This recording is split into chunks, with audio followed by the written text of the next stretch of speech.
13절까지 다 한번가 했더니 영상을 올리면서 8절까지 한 걸로 해석을 한다 했어요. 그래서 이 9절부터 다시 하려는 얘기가 이렇게 제가 생각을 했습니다.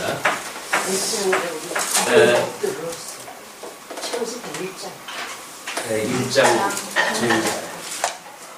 9절부터 읽고 있죠. 우리가 지금 천상계와 천하계라고 하는 이 두 가지의 그 구조를 가지고 있습니다. 우리 주보에 나와져 있는 걸 보시게 되면 제1부가 하나님의 창조와 양대 언약 섭리 사역이라고 이렇게 이야기했어요. 왜냐면 하나님의 사역은 두 가지로 나뉘게 된다 그랬죠. 그래서 창조 사역과 섭리 사역으로 구분되어집니다. 우리 교회신학적으로 이렇게 이제 하나님의 사역은 창조 사역과 섭리 사역으로 구분되어 있기 때문에 일단 구조를 그렇게 정했어요. 그래서 창조 사역 제1장이 창조 사역이 되어 있습니다. 이 1장에 대한 내용이에요. 그래서 창조 사역이 1장 1절에서부터 1장 27절까지인데 천상계의 영원한 창조 사역, 그래서 이것이 1장 1절로부터 해가지고 13절까지, 이것이 1장 14절부터 해가지고 27절까지 이렇게 정리하는 부분을 다 한 거예요. 이거는 지금 교의신학적인 하나님의 사역, 우리 이제 교의신학의 실론을 해보게 되면 하나님의 사역과 하나님의 존재와 하나님의 이제 존재 속성, 이것이 교의신학적인 주제입니다. 우리 박형용 박사의 교의신학을 보게 되면 실론이라고 하는 큰 책이 한 권 있는데 그 책의 주제가 그거예요. 그래서 우리가 그 주제를 구약성경만 차례대로 읽어 나가게 되면 이것이 그대로 증거가 되어진다는 거거든요. 그래서 우리가 왜 메타성경 신학이라고 하는 것으로 이름을 했냐면 교회신학이라든지 또는 주경신학이라든지 역사신학이라든지 실천신학이 교회사적으로 따로 발전이 되어 온 거거든요. 근데 그거를 성경을 자세히 보니까 따로 발전되어져 왔던 네 가지의 신학이 하나로 묶인다는 이야기입니다. 그래서 교회신학과 지금 주경신학적으로 보게 되면 이것이 같은 주제로 되어져 있기 때문에 쉽게 따로 교회신학을 공부하지 않아도 성경을 읽어 나가게 되면 소위 실론이라고 하는 교회신학이 그대로 정리가 되어지도록 되어져 있다는 겁니다. 그래서 이제 이거를 역사서를 통해 가지고 하나님의 사역, 그 다음에 선지서를 통해 가지고 하나님의 존재, 그 다음에 시가서를 통해 가지고 하나님의 속성, 이거 정리가 된다고 했지 않았어요? 자, 그런데 사도신경을 우리가 보게 되면 전능하사 천지를 만드신 하나님 아버지를 내가 믿사오며 라고 되어져 있는 것이 구약성경 전체의 요약이에요. 이 구약성경을 한마디로 줄인 것이 우리 사도신경에서 전능하신 하나님, 이 전능하신 하나님이 전능하사 천지를 지으신, 이 천지를 지으신 하나님 아버지를 내가 믿는다 그 이야기예요. 우리 신앙 고백을 할 때 전능하사 천지를 만드신 하나님 아버지를 내가 믿는다, 이렇게 신앙 고백을 하잖아요. 그 신앙 고백은 한마디로 말해서 구약성경 전체를 통해서 구약성경에서 설명되어진 그 하나님을 내가 믿습니다 그 이야기예요. 그리고 이제 그 뒤에 예수 그리스도를 믿사오니 이렇게 이야기 되어지거든요. 그 예수 그리스도는 신약성경 들어와가지고 이제 복음서를 통해서 계시되어진 우리 예수 그리스도를 믿사오니 이렇게 되어지죠. 그 다음에 부활 승천하시면서 성령을 보내준다고 약속을 하셨는데 그 이후에 사도시기 행전, 그 이후에서부터 서신서를 통해 가지고 요한계시록까지를 성령 하나님을 믿사오니 이렇게 우리가 이야기를 하는 거예요. 그래서 삼위일체 하나님을 우리가 믿는다고 하는 그 이야기는 성경 66권을 전부 믿는다는 이야기가 똑같습니다. 성경이 그렇게 어떻게 지금 그런 구조로 되어져 있는가가 그게 구체적으로 이렇게 성경 신학적으로 정리가 되어져 있지는 않으니까 이 현금 들어서 가지고 나름대로 뭐 개혁적인 사람들이라든지 이런 분들이 사도신경을 외우는 것이 성경적이진 않다라고 해가지고 근 2000년을 전통적으로 이어져 왔던, 물론 4세기서부터 한다면 뭐 한 15세기 정도 이어져 왔던 그 사도신경을 폐지하려고 하는 그런 시도들이 있어 왔죠. 그러니까 어떻게 보면 신선한 것 같아서 그런가 했더니 이렇게 성경신학적으로 내용을 구체적으로 살펴보니까 전혀 그렇지 않다는 거예요. 그래서 하나님께서 장구한 역사를 통해 가지고 뭔가 이렇게 신학적으로 연구해왔던 모든 우리 믿음의 선배들이 해왔던 내용들은 우리가 어떤 한쪽으로 치우치기 때문에 그 중요성을 모르지 이렇게 자세히 성경을 보고 그 의미를 보게 되면 버릴 것이 한 군데도 없어요. 다만 이렇게 우리가 거시적인 관점으로 또는 통정적인 입장으로 성경을 볼 수가 있으니까 그렇게 본다고 했을 때 어떤 것이 조금 설명이 더 필요한지 이런 거의 차이지 이것은 과거에 뭐 이렇게 모르는 사람들이 해왔기 때문에 필요 없는 거야 라고 하는 거는 한마디로 교만입니다. 그렇게 역사라고 하는 것이 하루아침에 지워버릴 수가 있는 게 아닙니다. 이런 그 맥락에서 봤을 때 과거에 전통적으로 주어졌던 뭐 신조라든가 사도신경이라든가 이런 것들은 더 연구해야 될 가치가 있는 거지 내가 뭔가 다른 거를 주장한다고 해가지고 과거를 다 지워버린다 내가 새로운 집을 짓겠다 라고 하는 그런 그 이야기는 한마디로 역사를 우리가 간과하는 그런 그 자세다 이런 그 생각이 더더욱이 들게 됩니다. 그런데 전으로 가서 천지를 지으시는 하나님 아버지를 내가 믿는다고 그랬는데 지금 천상계와 천하계를 우리가 이렇게 보고 보통 천상계보다는 천하계에 대한 거를 관심을 가지고 있잖아요. 왜냐면 태양이 있고 달이 있고 우리가 그 물리세계에 살고 있으니까 천지 창조 하게 되면 우주를 만드시고 그 우주 이 천하계에 넷째 날부터 만드신 그 하나님을 내가 믿는다고 하는 그것이 더 우리한테 익숙해져 있는 뉘앙스예요. 그런데 만약에 이렇게 천지 창조하신 하나님 아버지를 내가 믿는다고 하면 요것만 보게 되면 그렇게 이야기를 할 수가 있으나 구약성경 전체를 가지고 이것도 우리가 이야기를 해야 될 거 아니겠어요? 이걸 이야기하려면 천상계를 지으시는 하나님을 이야기를 하지 않으면 이 천하계 27절까지 천하계를 창조하고 1장 28절부터 하나님께서 언약하시는 섭리가 이제 소개가 되어지거든요. 그렇기 때문에 이 1장 27절 이하에 대한 내용이 빠져버리게 되어져요. 그러니까 하나님의 섭리가 생략되어진 전능하사 천지를 만드신 하나님 아버지를 내가 믿는다고 하는 것으로 약화가 되어진단 말이에요. 그러면 이 섭리까지 포함되어져 전능하사 천지를 지으신 하나님 아버지를 내가 믿는다고 했을 때에는 이 천상계 창조를 이야기해야 왜냐하면 천상계의 창조는 천하계뿐만 아니라 섭리사역에 포함되어져 있는 개념이기 때문에 그렇다. 이거는 그동안 이제 창세기 1장 1절부터 13절까지는 대충 그냥 넘어갔거든요. 무슨 내용이 뭐 따져보고 우리가 힘들고 그러니까 뭐 원어적으로 봤을 적엔 뭐 첫째 날, 둘째 날 다 요미라고 하는 그런 원어로 되어져 있는데 그것이 어떻게 되어졌느냐, 특초라고 하는 그것이 어떤 의미냐, 뭐 이런 것들이 설명하기 복잡한 걸로 되어져 있어요. 그렇기 때문에 보통은 천상계 창조보다는 천하계 창조를 우리가 익숙하게 생각을 하고 있다. 특히 교회학교로부터 우리가 성경 공부를 했을 때 대충 천지 창조하게 되면 해와 달을 만드신 하나님에 대해서 우리가 신경을 쓰지 영원한 하나님을 천지를 창조했다고 하는 개념이 없으니까 그래서 천상계 창조라고 했을 때 우리는 전능하사 천지를 만드신 하나님 아버지를 내가 믿는다라고 하는 그런 신앙 고백 위에는 이런 섭리가 포함되어 있는 거다. 이제 그런 개념입니다.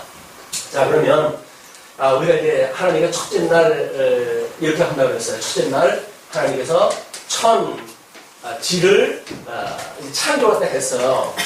근데 천지를 창조하시고 그 다음에 이 하늘에 대해서는 그 다음에 다른 설명이 없습니다. 그냥 천지를 지으셨다.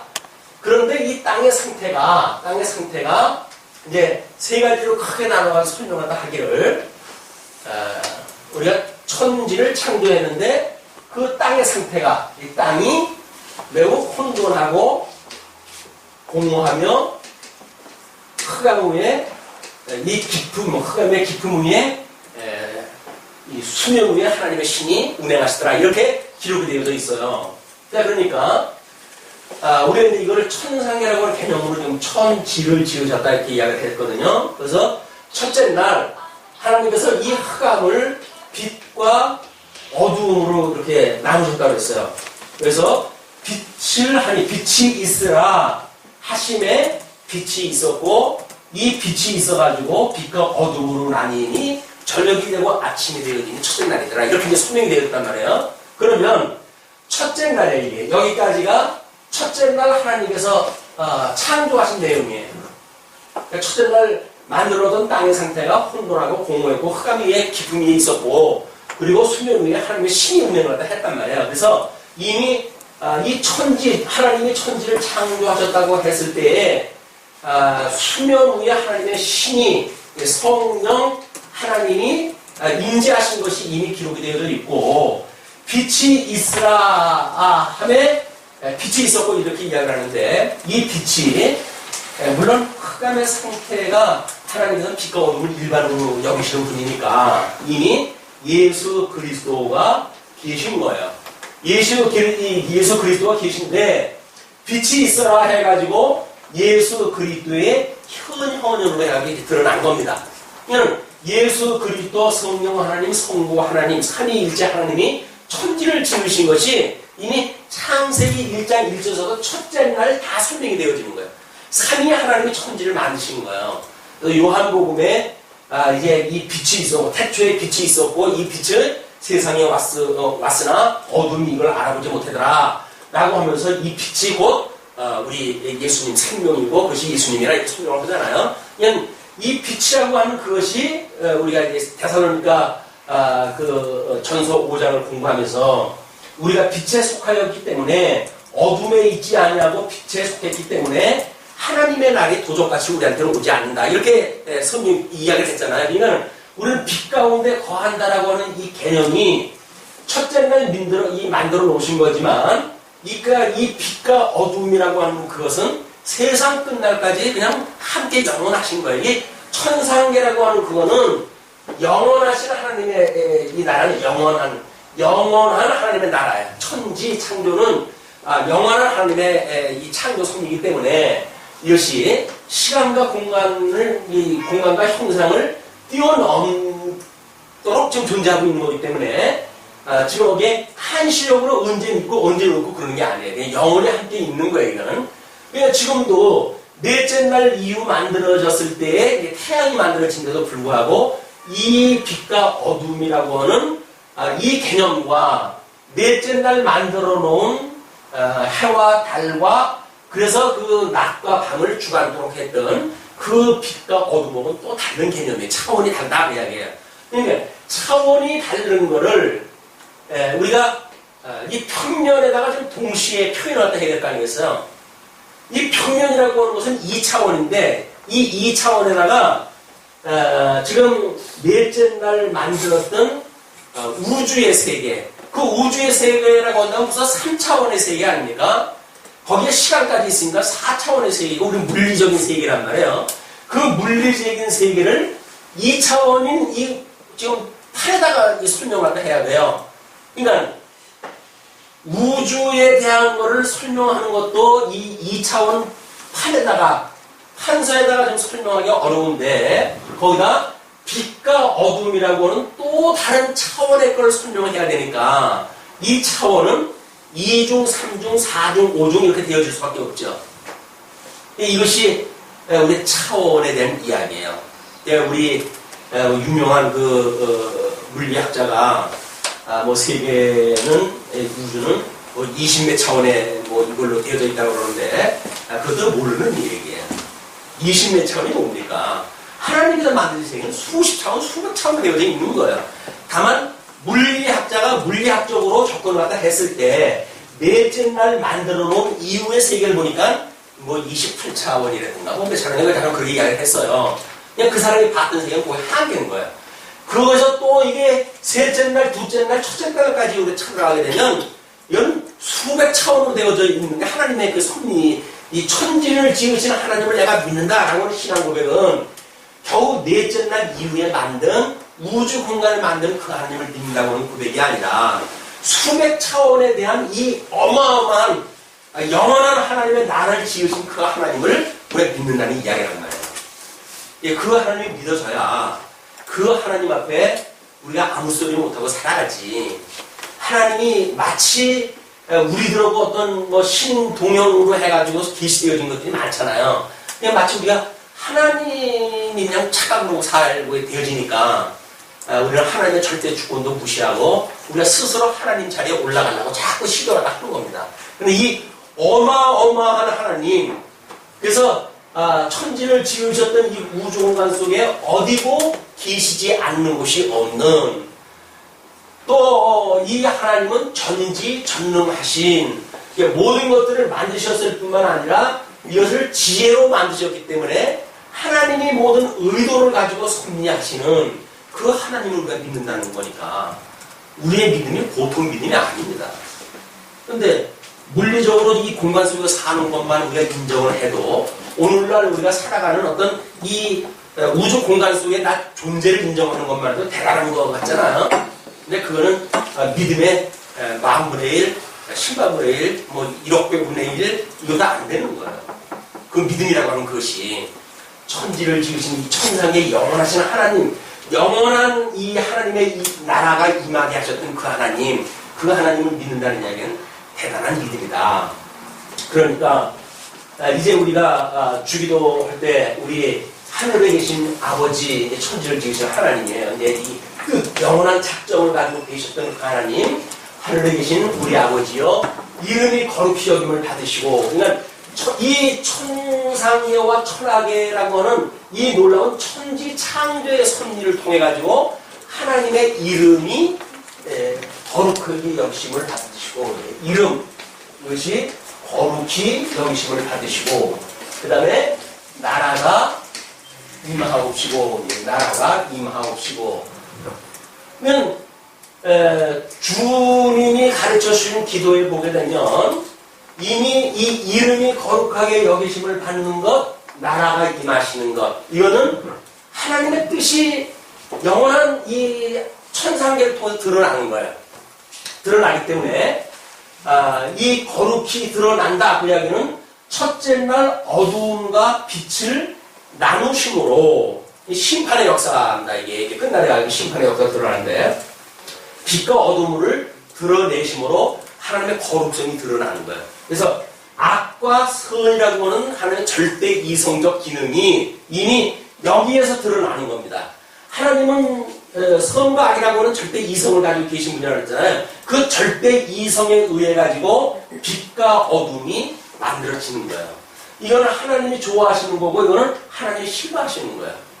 하나님이 좋아하심과 싫어하심이라고 하는 이 어마어마한 이 속성, 하나님의 좋아하심과 싫어하심이라고 하는 속성 가운데 우리가 시가서에서 5가지 정도로만 해가지고 설명이 되어진 거니까, 우리가 성령을 통해서 깨닫게 되는 하나님의 속성도 여기서 말하는 이 절대 이성을 가지셔가지고 선과 악이라고 하는 절대 이성적 기초 위에 천지를 지으셔가지고 하나님의 이름이 거룩하게 이미 드러나기 시작을 했고, 그리고 이 나라가 임했으니 그 나라가 임한 것이 이 공허했던 공간 속에 하나님께서 이걸 이렇게 나눠 놓으시잖아요.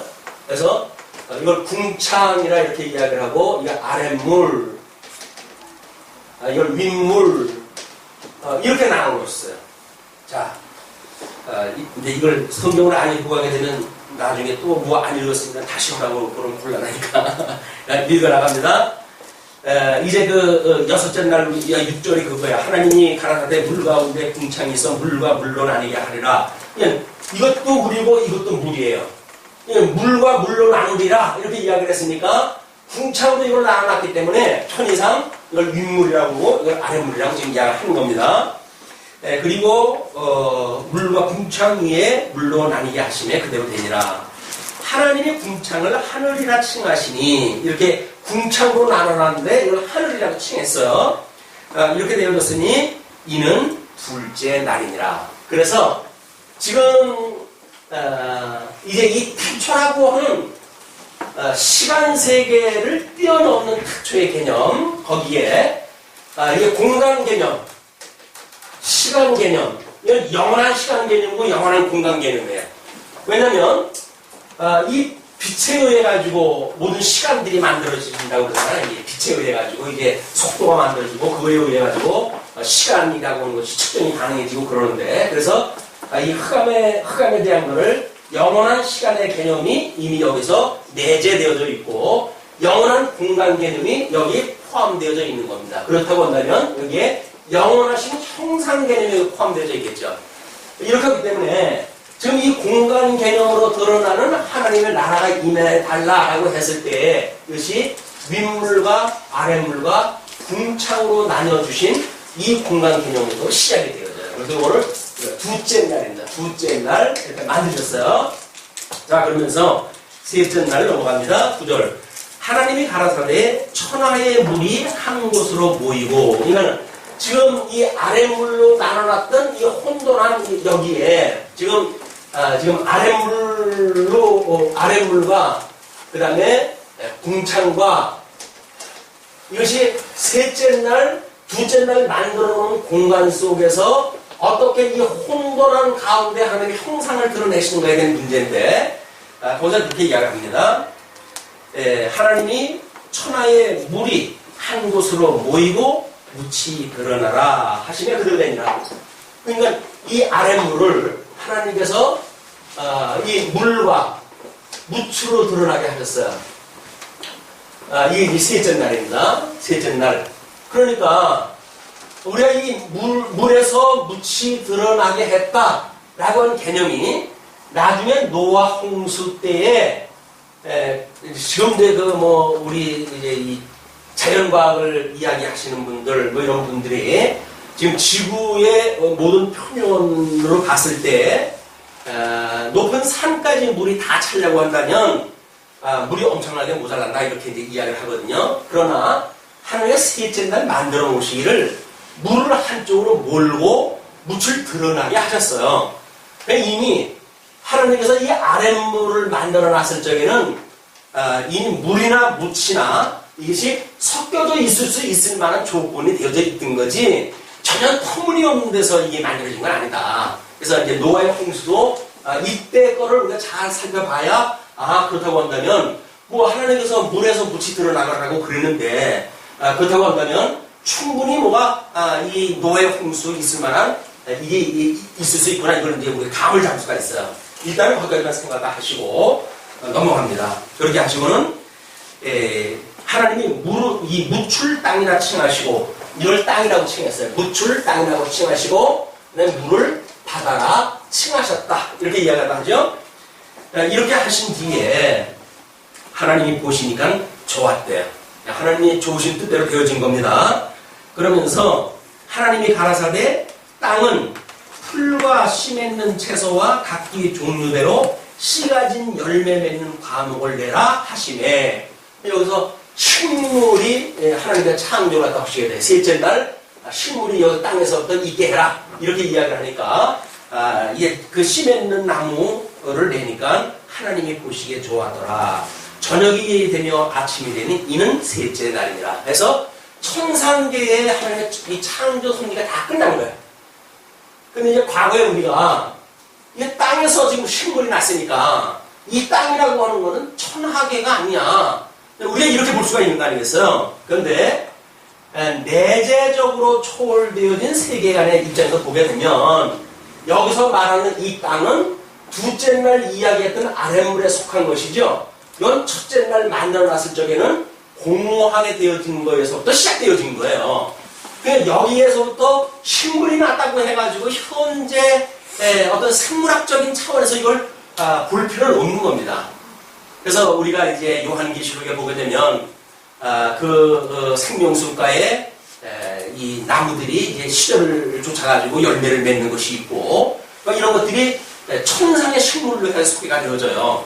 그렇기 때문에 천상의 식물이라고 하는 것을 굳이 천하계의 개념으로 이걸 설명을 할 필요는 없다. 이렇게 보여줘가지고 셋째 날까지 천상계로 제가 구분을 한 겁니다. 먼저는 둘째 날 반까지만 그렇게 천상계고 이거 이제 식물을 심어둔 땅으로 이게 드러나라 하는 걸 이 천하계로 우리가 나눠놨었는데 그럴 필요가 없다. 이렇게 해서 먼저 우리가 공부했던 거는 개념이 조금 달라진 겁니다. 자, 그러면서 14절에 하나님이 가라사대 하늘의 궁창에 광명이 있어. 그냥 하나님이 만들어주신 이 궁창이에요. 이 궁창. 이 넷째 날입니다. 넷째 날. 이 식물은 이제 셋째 날 이 땅에서 난 거예요. 넷째 날. 이 궁창이에요.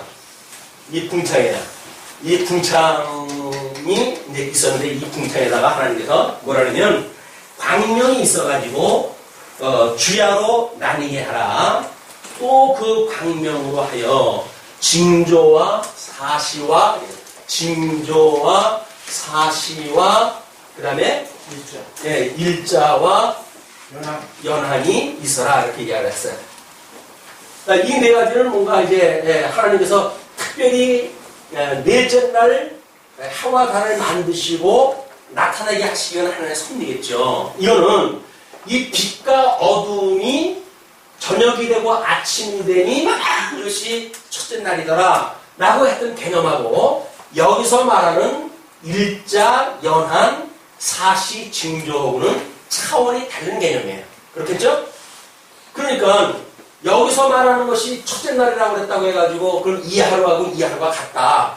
이렇게 보게 되면 우리가 지금 하루는 뭘로 봐요? 하루는 해 자전을 가지고 자전 중심으로 해가지고 일자가 계산되겠죠? 연한은 어떻게 봐요? 우리가 공전을 통해 가지고 연한을 계산하겠죠? 그러니까 여기서 말하는 1년이나 하루나 이런 개념은 첫째 날, 둘째 날, 셋째 날의 이 개념에서는 찾을 수가 없는 개념이에요. 이건 어쩔 수 없이 넷째 날서부터 만들어진 개념입니다. 하나님께서 이거를 이루라 하셨더니 그냥 이루어진 거예요.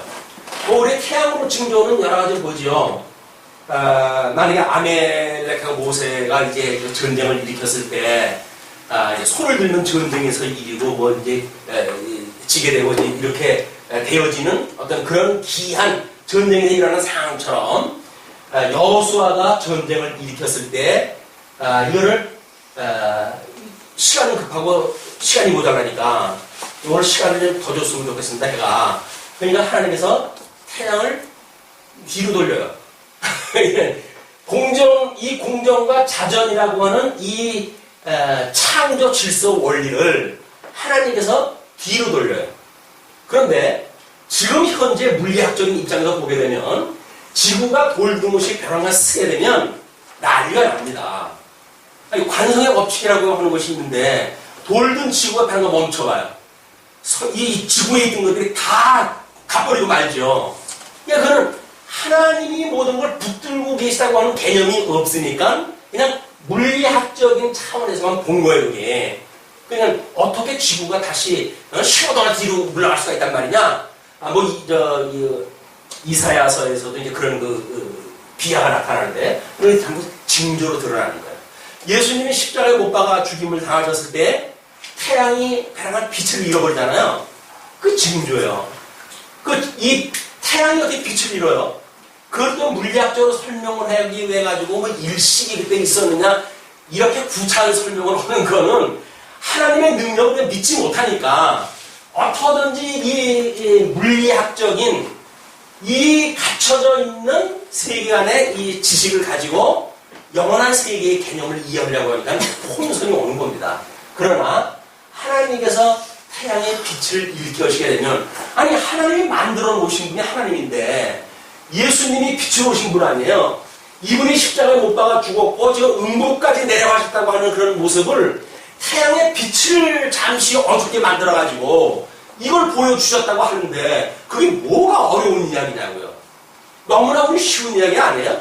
이 빛을 만드시는 하나님께서, 영원한 빛, 생명의 빛을 만드시는 하나님께서 넷째 날 만들어 놓으신 태양을 하나님이 이 땅에 오셨던 그 십자가에 못 박아 죽으심으로 잠시 태양이 빛을 잃었다고 하는 그것이 얼마나 계시적으로 해가지고 철저한 하나님의 능력을 보여주신 일이냐고요.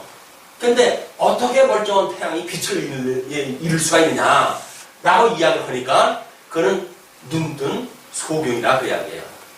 하나님께서 깨닫게 하시지 않으면 알 수가 없는 거예요, 이거를. 왜? 물리학적인 법칙에 의해서 이걸 보려고 하니까. 근데 그 법이라고 하는 거는 하나님의 이 길이라고 하신 분이 예수님 안에, 내가 뭐 길이라고 했잖아요. 그 길이라고 하는 그거는 예수님이 많은 사회의 법이 되시는 분이에요. 그러니까 이분께서 이걸 어둡게 만드신다고 한다면 어두워지는 거예요. 그거를 예수님을 빼놓은 다른 방법, 물리학적인 3차원적인 어떤 물리학적인 방법을 가지고 맞느냐 안 맞느냐를 말하는 그거는 한마디로 손바닥으로 태양을 가리는 일과 마찬가지다. 전혀 이 사람들이 모르는 사람들이에요. 뿐만 아니라 이제 우리 사시라든지 이런 거 문제는 우리 절기 문제, 요 사시라고 하는 곳에 철새가 날아가는 때 뭐 이런 것이 거의 예화로 나와져 있어요. 그러면 철새가 어떻게 계절을 이해를 갖다 하고 그리고 변함없는 그것을 향해가지고 날아갔다가 또 오고 날아갔다가 또 오고 하는 철새의 움직임이 가능할까요? 하나님께서 이 사실을 그렇게 나눠 놓으신 거예요. 뿐만 아니라 우리 이제 이 하나님의 별을 여기다 만들어 놓으셨다고 그러는데 보통 24궁의 별자리를 갖다 이제 붙박이 별자리가 있어요. 이 별자리에 24궁 요걸 줄여가지고 12궁의 별자리, 요건 좀 서양에서 별자리 점을 치는데 사용하는 그런 그 별자리들입니다. 이 별자리는 별이 그렇게 수없는 별들이 있는데 그 중에 어떤 거는 붙박이처럼 그 모양은 변하지 않아요. 그냥 위치만 변하지 그 모양이 변하지 않아요. 그에 12개를 놓고 그걸 가지고 이제 계절을 이야기하고 또는 점을 치기도 하고 뭐 이렇게 하는 거야. 왜? 이제 여기서 넷째 날 하나님께서 해와 달과 이걸 만드시잖아요. 그럼 이 해에 의해 가지고 양력이라고 하는 우리 어떤 달력에 대한 개념이 나오고 달이라고 하는 걸로 가지고 음력에 대한 개념이 나와요. 우리가 뭐 이 어떤 과학이 발달하고 그랬다지만 이번에 사고난대를 보게 되면 달에 의해 가지고 달의 인력에 의해 가지고 밀물 썰물이 이제 영향을 받지 않습니까? 그런데 뭐 대조기니 중조기니 고조기니 그런 게 있는 줄 몰랐어요. 이번 사고가 나고 하도 방송에 나오니까 그렇게 뭐 파도만 치면 껍데기에 그 엄청난 파도가 치는 줄 알았지 그 속에 엄청난 속도로 해가지고 바닷물이 오고 가고 하는 그런 것들이 별로 우리한테 감지가 되지 않았던 내용들 아닙니까? 그런데 하나님께서 이 달의 움직임에 따라가지고 엄청난 속도로 해가지고 물의 조류의 움직임을 만드신단 말이에요. 그거에 의해가지고 생명력이 이제 유지가 되어지고 밀물 썰물에 의해가지고 조류가 정화가 되어지고 뭐 여러 가지 작은 뭐 이 물리학자들이 연구해놨고 뭐 이 어떤 현상적으로 아마 그 연구하신 분들에 의해서 우리가 아는 것만큼 지금 드러난 거지요. 그러나 하나님께서 만들어 놓으신 이 창조의 문제를 보게 되면 아직도 인간들이 찾아내지 못하는 비밀들이 한두 가지가 아닌 거예요. 인간이 교만할래 교만할 수가 없는 겁니다. 이걸 우리 하나님께 드러내신 것이 넷째 날 모습이라는 거예요.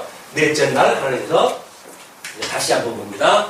하나님이 가라사대 하늘의 궁창에 광명이 있어 주야를 나뉘게 하라. 또 그 광명으로 하여 징조와 사시와 일조와 연한이 이루라. 또 그 광명이 하늘의 궁창에 있어 땅에 빛을 하시고 그대로 되니라.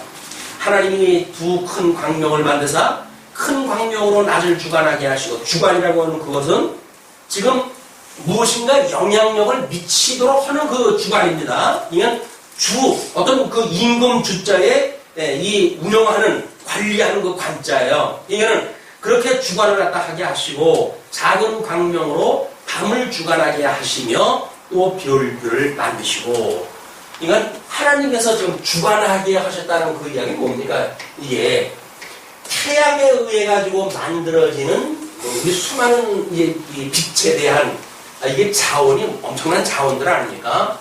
근데 우리 아까 뭐 쉬는 시간에 자외선 문제 뭐 이런 걸로 나와가지고 이런 여자분들이 뭐 기미 끼는 거 뭐 이런 거에 우리가 지금 관심을 갖고 있지만 그 문제가 아니라는 거예요. 지금 이 태양이라고 하는 이걸로부터 수없는 에너지가 나오고, 그래서 심지어 이 햇빛을 빚고 사는 사람들조차도 이 태양빛을 보아야만 비타민 D가 생성이 되어지고 뼈가 튼튼해지고 하는 직접적인 인간에 영향력을 미치는 일이거든요. 이게 그냥 주관하는 거예요. 이거를 이 원리를 연구하는 것이 동양학이라고 하는 음양오행설입니다. 음양오행설에 대한 거를 지금 주보에다 지금 밑에 그림을 그려드렸잖아요. 그것이 천상계와 천하계로 나뉘어져 있는 개념 속에서 넷째 날 이후의 것을 보통 우주학자들이나 이런 사람들이 보는 세계, 이 세계가. 근데 이 세계와 셋째 날까지 만들어 놓은 세계는 차원이 다르기 때문에 이 세계는 누구나 볼 수가 없는 거예요. 특별히 하나님께서 우리의 눈을 열어주셔가지고 보였을 때만 보여지는 세계입니다. 우리 진리의 세계에 살고 있어요. 내가 빛에 가 있다고 하는 걸 알고 있어요. 그 이야기는 첫째 날 만들어 놓으신 이 빛을 감지하는 성도들의 생명력이에요. 이 넷째 날 만들어 놓은 이 어떤 우주학적인 입장에서 이거를 설명하려고 한다면 설명이 불가능한 거예요. 근데 지금은 이걸 자꾸 시도를 하려고 해요. 어떡하든지. 그러니까 성령이 풀리질 않는다. 이렇게 보시고 거기서 이 별이 있게 하시고 이렇게 별을 만드시고, 그런데 이제 문제가 만들어지죠. 별을 만드셨다고 그러는데 지금 이 별 중에 자그만치 뭐 300억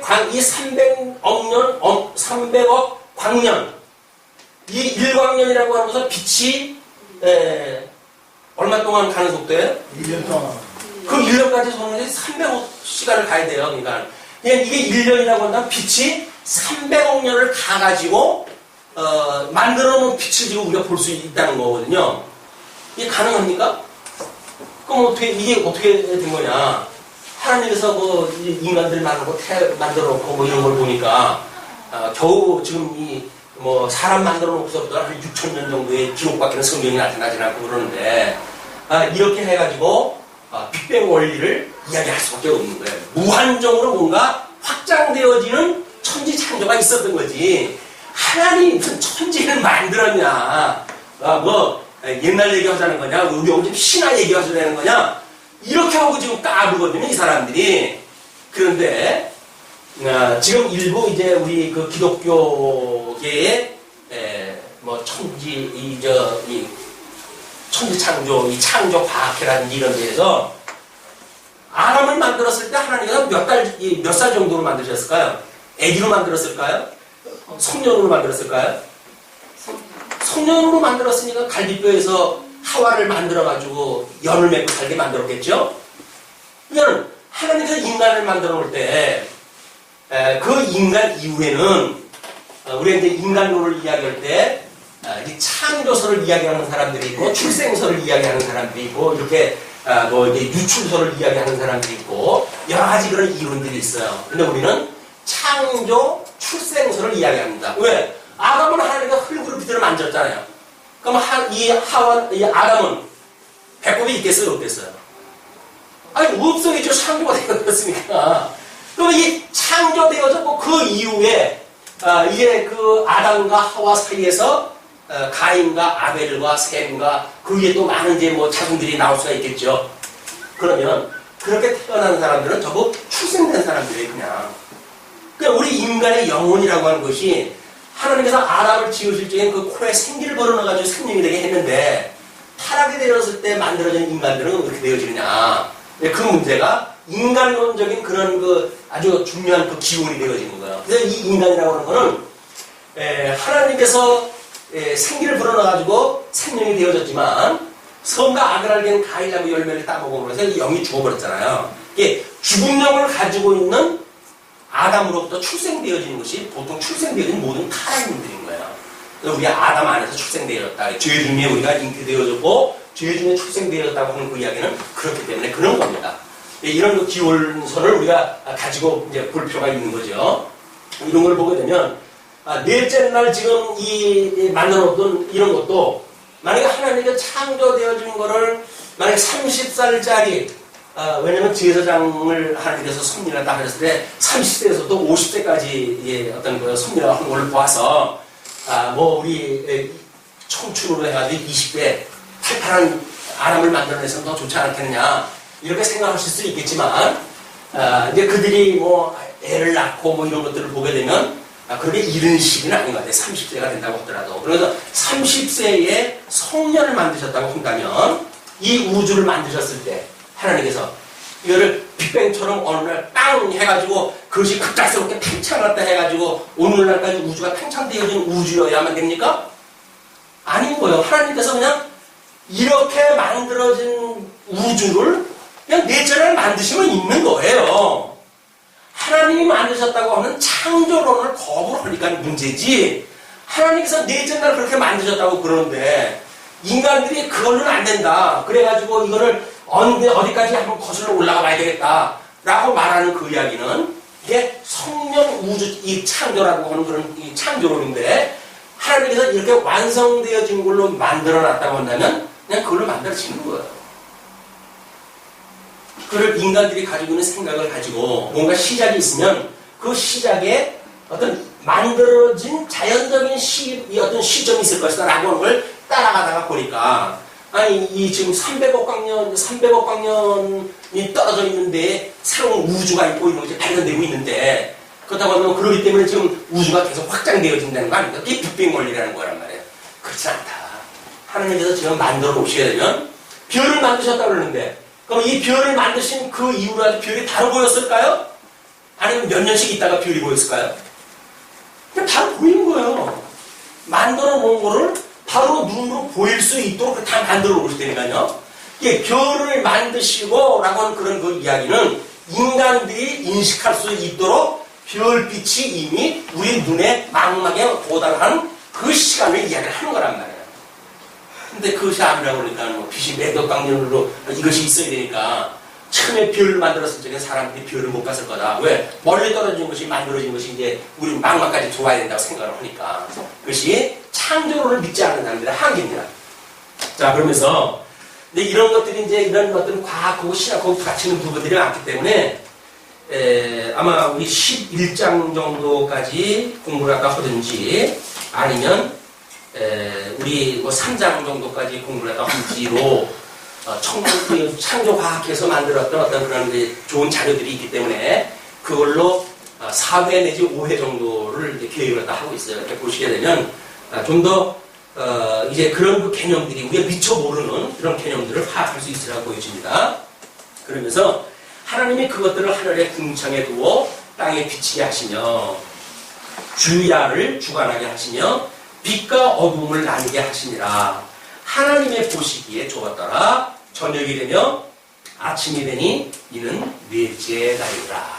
그래서 하나님께서 하시는 역사는 먼저 흑암을 만들어 놓고 빛이 있으라 하면 빛과 어둠을 나눠 놓으신 것처럼 어둠으로부터 시작이 되어져요. 그래서 저녁이 되고 아침이 되어지니 그 이야기는 구속사적으로 모든 사람들을 죄 가운데 집어넣고 빛 대신 예수 그리스도로 말미암아 새 생명으로 인도하시는 새 창조 그걸로부터 하루가 되어진 걸 보는 거예요. 그래서 타락되어진 거로부터 새로운 창조가 일어나는 것을 저녁이 되고 아침이 되어지니 이것이 첫째 날이더라 라고 하는 형식으로 설명을 해가는 겁니다. 그러니까 6일 동안 창조의 모든 것들은 예수 그리스도의 의에 대한 그런 그 문제들로 전부 이게 되어져 있는 거예요.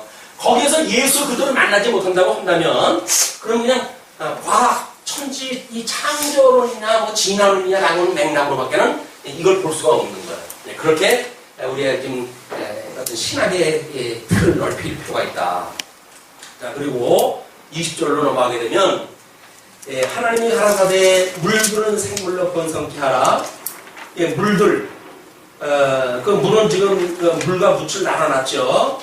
그렇게 하라. 땅 위 하늘의 궁창에는 새가 나르라 하고, 하나님이 큰 물고기와 물에서 번성하여 움직이는 모든 생물을 그 종류대로, 날개에 있는 모든 새를 그 종류대로 창조하시니 하나님의 보시기에 좋아하더라. 하나님께서 다섯째 날에, 다섯째 날 하나님께서 이 궁창에다가는 새, 각종 새, 각종 새, 그리고 이 물에는 이 물에는 하나님께서 각종 물고기를 만드셨어요. 그렇기 때문에 이 물고기는 뭐 지금 그 진화론에서 이야기하는 것처럼 물고기가 파충류가 되어지고, 파충류가 이 조류가 되어지고, 조류가 척추동물이 되어지고, 이런 그 진화론은 터무니없는 이야기예요. 말이 안 되는 이야기예요. 왜? 이걸 종류대로 하나님께서 만드셨거든요. 종류대로. 성경에서 말씀을 하시기를 종류대로 만들었대요. 근데 그거를 세대가리 같은 인간들이 그걸 진화가 되어졌더니 어떤 애가 터무니없이 이야기를 해가지고 요즘 어린아이들을 전부 진화론으로 도배를 만들어버렸어요. 초등학교 1학년 들어가자마자 진화론적인 입장에서 모든 세상을 볼 수밖에 없도록 지금 미혹을 당하고 있단 말이에요. 아이들이. 근데 그 진화론은 증명되어진 진화론이 아닙니다. 예를 들어서 이 조류, 이 어류와 파충류 사이에 중간층의 이 어떠한 그런 그 자료도 발견되질 않아요. 그 이야기는 물고기는 물고기고 파충류는 파충류고 새는 새인 거예요. 그걸 인간들이 만들어가지고 진화가 되어졌다는 거는 허구를 만들어 놓은 겁니다. 그게. 자, 이제 그것도 뭐 나중에 전문가에 의해서 한번 공부를 하시기로 하고,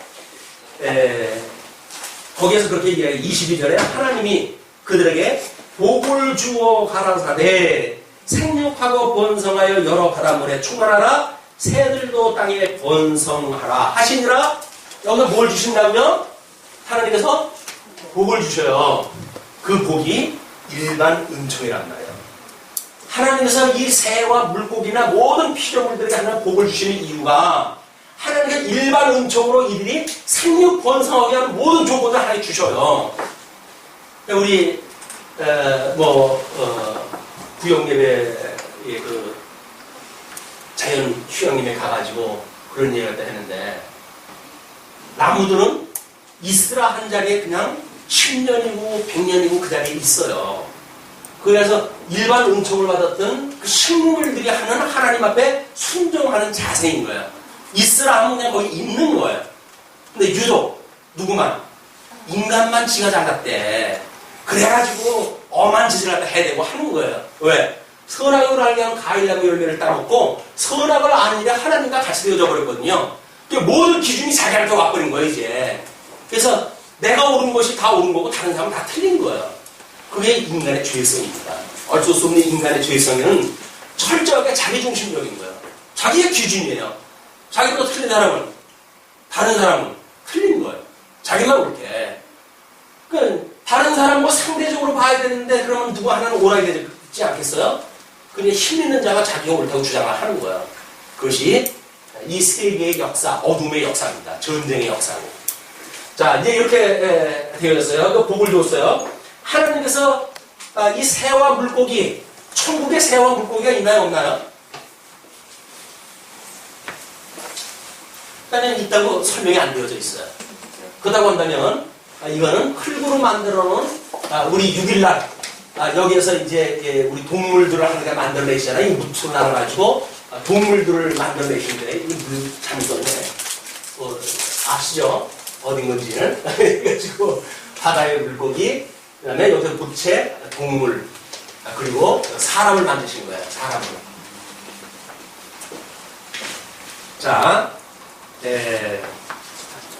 24절입니다. 하나님이 가라사대 땅은 생물을 그 종류로 내되 육축과 기는 것과 땅의 짐승을 종류대로 내라 하시고 그대로 됩니다. 하나님이 땅의 짐승을 그 종류대로, 육축을 그 종류대로, 땅에 기는 모든 것을 그 종류대로 만드시니 하나님의 보시기에 좋았더라. 하나님이 가라사대 우리의 형상을 따라 우리의 모양대로 우리가 사람을 만들고 그로 바다의 고기와 공중의 새와 육축과 온 땅과 땅에 기는 모든 것을 다스리게 하자 하시고 하나님이 자기 형상 곧 하나님의 형상대로 사람을 창조하시되 남자와 여자를 창조하시고 인간 창조까지 나왔어요. 이제 이 사람은 남녀의 창조까지 나온 거예요. 남녀의 창조까지 나왔어요.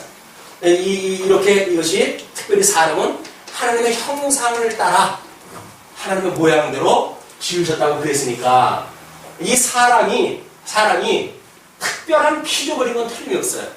그러니까 사람들이 어떤 만물의 영장이다 라고 이야기한다 하는 이런 그 까닭도 하나님의 형상을 따라 지음을 받았기 때문에 그래요. 그런데 이 동물들은 흙으로만 만들었죠. 근데 이제 우리 이 사람을 만들었을 때 형상대로 만드신 개념을 이제 2장 그 이후에 설명되어질 때 보게 되면 하나님의 그 코에 생기를 불어넣어가지고 하나님의 영과 흙이라고 하는 두 가지 요소를 가지고 만드셨잖아요. 이는 여기서 만들었던 흙이라고 하는 이 개념, 이 묻혀서 드러나는 흙이라고 하는 이 개념과 하나님의 형상이라고 하는 하나님으로부터 말미암은 이 생기로 말미암은 이 개념과 어떻게 합쳐지는가에 따라서 이게 하나님의 사람에 대한 우리 부속사에 대한 섭리가 쭉 이루어질 거예요. 이제 택자와 파택자를 어떻게 나누시고 하는 문제들이 언급이 되어진다. 그러니까 지금 아직까지는 이 아람에게 이 복 주신 거는 28절에 언급이 되어지기 때문에 그거는 섭리사에서 이제 이 치부가 할 거예요. 그래서 이 복을 주셨다, 이 다섯째 날 복을 주셨다라고 하는 것이 일반 은총으로 모든 만들어 놓은 이 피조물들을 하나님께서 붙들고 계셔야 이게 복 있는 대로 살아갈 수가 있잖아요. 이 질서가 깨지게 되면 이들의 복도 깨지고 맙니다. 그래서 하나님이 복을 주시려고 한다면 모든 질서를 하나님께서 붙들고 계시다. 그걸 만약에 이제 이 붙들고 있었던 거를 다 하나님께서 없애버리셨다. 그럼 어떤 문제가 만들어질까요? 마지막 날 심판을 따신다. 그럼 어디까지가 없어지는 거야? 넷째 날 만들어진, 넷째 날 지금 물과 무추로 나눠놨던 이 땅이 다 불로 녹아가지고 없어지겠죠. 하나님께서 이 궁창이 두루마리처럼 말려버린다 그랬죠. 그러면 이 궁창이 없어질 거예요. 그러면 천지를 지으신 상태 속에서 지금 뭐만 남는다는 이야기예요. 나중에 천지를 지으셨고 빛과 어둠도 하나님의 절대 이성적인 그 입장을 보게 되면 영원히 존재하겠죠. 그러면 이 공간 속에서 아랫물로 만들어놨던 물과 묻이 없어졌고 궁창이 없어졌고 그래서 여기서 이 바다라고 했던 이 바다에 대한 것도 다시는 바다가 있지 아니하더라 이렇게 이야기를 하잖아요. 그냥 여기서 그 바다도 없어졌어요. 그러니까 결국은 천지라고 하는 개념 속에서 남는 거는 윗물세계, 공간의 개념에서는 윗물세계의 개념만 남는 거예요. 그것이 영원하신 하나님의 나라로 존재가 되어지는 겁니다. 지옥은 불태가지고 없어진 것들을 다 집어넣어가지고 무적행성으로 지구를 불리는 거예요. 영원무궁토록 이어 불타고 있는 거야 이게. 그것이 이 타락되어진 사단으로부터 말미암아서 불순종한 모든 피조물들이 가지고 있어야 될 지옥의 상태다. 그러나 하나님께서 이 빛의 거한 자들을 불러내가지고 윗물세계가 여전히 땅이겠죠? 이 땅에서 영원무궁토록 하나님 사령을 사는 거예요. 이게 천국의 거다.